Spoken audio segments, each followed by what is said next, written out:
Welcome dear रॉकर्ट्स, कैसे हैं आप सभी। तो आज हम देखने वाले हैं फिल्म। दोस्तों आज की मूवी काफी ज्यादा इंटरेस्टिंग होने वाली है, तो जरा आराम से बैठकर देखिएगा। मूवी की शुरुआत जून की 23 तारीख से होती है, जहां बीच के किनारे मैक्स नाम का आदमी अजीब अजीब तरह के स्केचेस बना रहा होता है। हाँ, दिखने में थोड़ा पागल नजर आता है। तो स्केचेस बनाने के बाद वो वहां से मेट्रो स्टेशन आ जाता है। वहां मेट्रो से उतरते हुए उसे फ्लिक्स नाम का एक आदमी दिखता है। मैक्स उसे देखकर उससे बातें करने की करता है कोशिश, लेकिन उसके गंदे कपड़े और काफी बुरी हालत को देखकर फ्लिक्स उसे पहचान नहीं पाता। वो तो उसे कोई भिखारी समझकर वहां से चला जाता है। दोस्तों मैं बताता हूँ आपको, असल में ये मैक्स और फ्लिक्स करीब 20 साल पहले बहुत ही अच्छे दोस्त हुआ करते थे, लेकिन आज 20 साल के बाद अचानक ऐसी हालत में देखकर फ्लिक्स मैक्स को पहचान नहीं सका और उसे बिल्कुल अनदेखा करके वहां से चला गया। इसी वजह से मैक्स फ्लिक्स को जो बताने के लिए यहाँ पर आया था वो चीज बता नहीं पाता। अब हमें कुछ दिनों के बाद का सीन दिखाया जाता है, जहाँ फ्लिक्स अपनी गर्लफ्रेंड एवा के साथ अपने दोस्तों से मिलने जा रहा होता है। सारे दोस्त करीब 20 साल के बाद मिल रहे होते हैं। दरअसल ये प्लान उन्हीं दोस्तों में से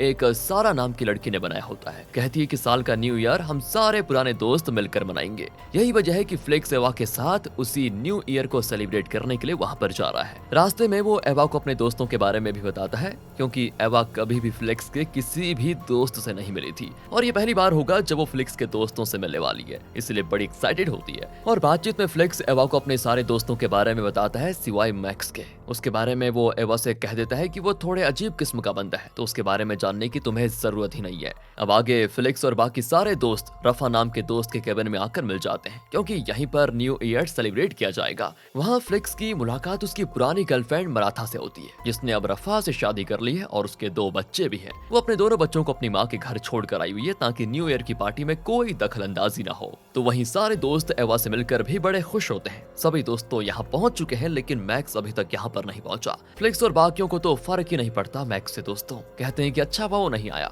लेकिन सारा परेशान होती है क्योंकि वो सभी को एक साथ देखना चाहती थी। और अब सारे दोस्त मिलकर डिनर वगैरह करने के बाद रात को खुले आसमान के नीचे आ जाते हैं, ताकि अच्छे से न्यू ईयर को सेलिब्रेट किया जा पाए। सारे दोस्त आपस में बात कर रहे होते हैं, लेकिन उनमें से एक दोस्त, जिसे बदमाश कहें या लोगों को परेशान करने वाला, वो बहुत सारी शराब पीकर अपने कपड़े निकाल लेता है और सारे दोस्तों को उनकी सीक्रेट बताने लग जाता है जो वो छुपाना चाहते थे। इसी वजह से कुछ दोस्तों में बहस भी हो जाती है। तभी आसमान में एक तेज रोशनी चमकती है और वो रोशनी जैसे जमीन पर टकराती है, एक जोरदार आवाज आती है। ऐसा लगता है मानो कहीं एस्ट्रॉइड गिर गया हो या बॉम्ब फटा हो, लेकिन जो भी था बहुत ही खतरनाक था। उसकी वजह से पूरे जंगल से जानवरों के चिल्लाने की आवाज आ जाती है। अब किसी को कुछ समझ में नहीं आता कि आखिर ये क्या हो गया, तो वो गाड़ी की मदद से शहर में जाकर देखने की कोशिश करते हैं कि असल में आवाज किस चीज की थी। लेकिन अब प्रॉब्लम ये हो गई है कि उनकी गाड़ी स्टार्ट नहीं होती, यहाँ तक कि लाइट्स वगैरह सब बंद हो चुके थे। इतना ही नहीं, छोटे से बड़ा सभी इलेक्ट्रॉनिक सामान काम करना बंद कर देता है। ये देखकर सभी हैरान कि ये अचानक ऐसी क्या फ्रीक्वेंसीज आ गई है यहाँ पर। और जब सारा कहती है कि मेरे ख्याल से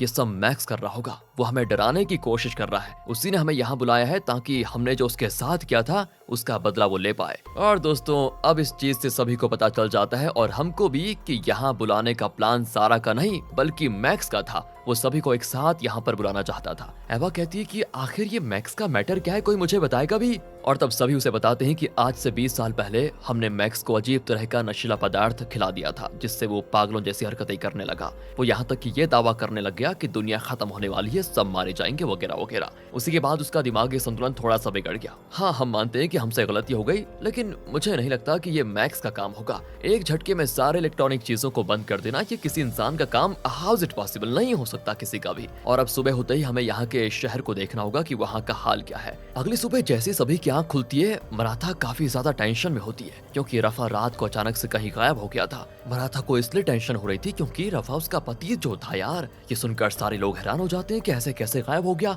आसपास ही गया होगा, हमें ढूंढना चाहिए उसको। एंड उसी के साथ साथ जब सभी की नजर घड़ी पर पड़ती है तो वो भी 12:20 पर स्टॉप हो चुकी थी। इसका मतलब रात को जो भी हुआ था वो 12:20 को ही हुआ था। उसके बाद से घड़ी काम करना बंद कर दी थी, शायद उसके बाद से ही घड़ी ने काम करना बंद कर दिया। अब सभी आस पड़ोस की जगह की तलाशी लेते हैं। हैरानी की बात तो ये होती है दोस्तों कि उन्हें आसपास कोई भी इंसान दिखाई नहीं देता, मानो सारे के सारे इंसान कहीं गायब हो गए हो। पड़ोस के घर में मराठा को कई सारे वॉल्चर्स दिखाई देते हैं जो घर के टेबल पर रखा हुआ खाना खा रहे थे, और उसको देखकर तो ऐसा लगता है कि घर के लोग रात को खाना खा रहे होंगे और अचानक ही रफा की तरह वो भी कहीं गायब हो गया होंगे। यहाँ किसी को कुछ समझ में नहीं आता कि क्या हो रहा है। अब सभी पैदल ही पहाड़ी को क्रॉस करके शहर की तरफ जाने की करते हैं कोशिश, क्योंकि गाड़ी वगैरह तो चल नहीं रही है, इसलिए उन्होंने पैदल ही आगे बढ़ने का फैसला किया। तो रास्ते में उन्हें कुछ हाइकर्स के सामान दिखाई देते हैं। सामान तो वहीं पर मौजूद है, लेकिन हाइकर्स का नाम और निशान नहीं होता। वो भी बाकियों की तरह गायब हो चुके थे। तभी उन्हें पहाड़ी के ऊपर कोई इंसान दिखाई देता है और सभी को लगता है कि शायद ये मैक्स होगा,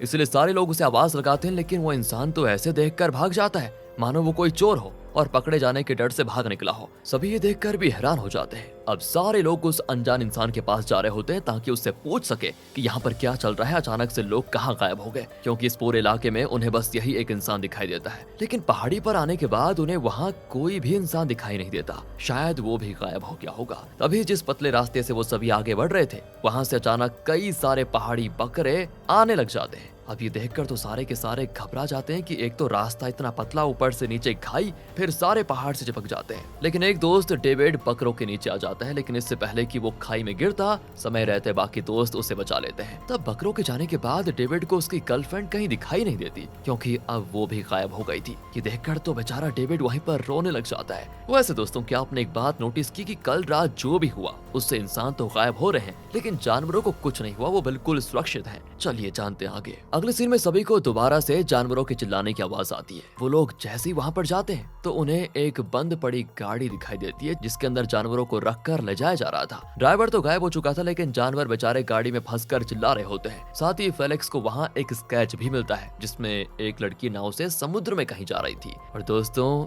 ये स्केच मैक्स के ही बनाए हुए स्केचेस में से एक था। तभी फ्लिक्स और बाकियों की नजर सामने बनी खाई में पड़ती है, जहाँ किसी गाड़ी का एक्सीडेंट हो गया था। तो वो सभी वहाँ पर जाने का करते हैं ट्राई, और जब वो देखते हैं तो एकदम से घबरा जाते हैं, क्योंकि गाड़ी में मैक्स की लाश थी, जो कि एक्सीडेंट की वजह से मर चुका था। उस गाड़ी में फ्लेक्स को मैक्स की स्केच बुक भी मिलती है, जिसमें कई सारे स्केचेस बने हुए थे, इसीलिए वो उसे अपने पास रख लेता है। तभी उनकी नजर मैक्स की घड़ी पर पड़ती है, जो कि करीब 8:15 पे बंद हो गई थी। यानी कि कल रात जो भी हुआ उससे पहले ही मैक्स एक्सीडेंट का शिकार होकर मर चुका था, और एक्सीडेंट की वजह से उसकी घड़ी उस टाइम पर बंद हो गई। अब ये लोग सोचते हैं कि शायद उस समय वो हमारे पास आ रहा होगा, पर एक्सीडेंट की वजह से वो आ नहीं पाया। इसका मतलब एक चीज तो क्लियर है, ये जो भी चीज है जो लोगों को गायब कर रही है, वो सिर्फ जिंदा लोगों को गायब करती है, ना कि जानवरों को और मरे हुए लोगों को। अब सारे लोग फिर से शहर की ओर बढ़ना शुरू कर देते हैं, इस उम्मीद में कि शायद वहाँ पर कोई बचा हुआ हो। रास्ते में फ्लिक्स को एक छोटा सा तालाब दिखाई देता है। पानी देखकर डेविड और फ्लिक्स दोनों उसमें नहाने लग जाते हैं। फ्लिक्स तो बाहर आ जाता है, लेकिन काफी देर हो जाती है, डेविड का कुछ पता नहीं चलता।